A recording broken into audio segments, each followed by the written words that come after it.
대선 한 달 전에 당시 노컷에서 단독을 했었는데 신천지의 간부 탈퇴자의 폭로였어요. 맞아요. 내용이 뭐였냐면은 이만희가 윤석열 은혜를 갚기 위해서 국민의힘에 가입하라고 했다. 네네. 그런 내용이었죠.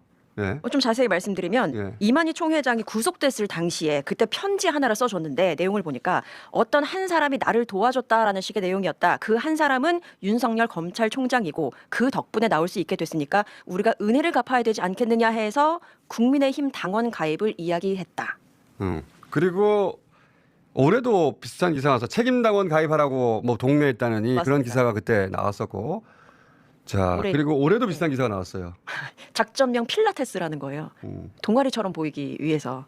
그래서 그러니까 대선 이후에도 계속적으로 당원 가입 지시가 있었고 말씀하셨던 대로 이제 당권 개입을 위해서 책임 당원 자격까지 갖추게 할 수 있도록 조직적으로 뭐 계획을 했다. 이 관련 기사는 노컷이 굉장히 상세하게 여러 차례 보도했습니다. 거의 주마다 하나씩 나오고 있어요. 노컷 단독이. 실제 윤석열 당시 후보가 최종 후보가 됐던 것은 국민 여론조사에서는 11%인가 뒤졌거든요. 네. 그런데 저 가운데 보시면 여론조사가 있잖아요. 국민 여론조사 50%에서는 11%가량 10% 이상 뒤졌어요.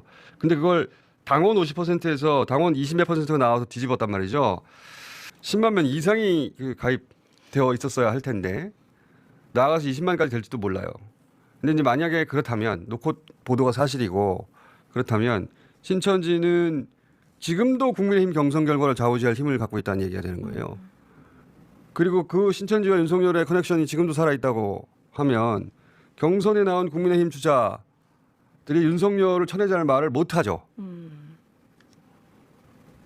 그러니까 국민의힘 경선 최종 후보를 윤석열 가로치고 신천지가 최종 결정하는 키를 쥐고 있네요. 구조일 수도 있다는 거예요. 네.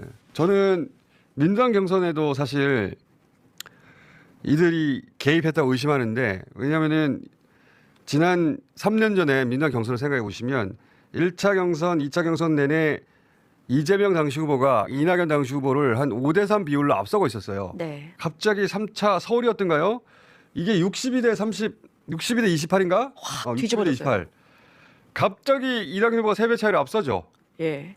깜짝 놀랐죠. 많은 전문가들이 이 세력을 의심했고 저는 그때 국민의힘에 개입인가 보다. 국민의힘에 들어간 걸로 보였던 그 신천지 세력이 여기도 들어와서 장난친 게 아닐까. 왜냐하면 신천지가 제일 싫은 후보가 이재명 후보였어요. 또 하나 윤석열을 살아있게 하는 요인은 김건희와 최하영의 무속 공동체. 네. 국민의힘 소속 의원 절반이 한덕수 출마하라고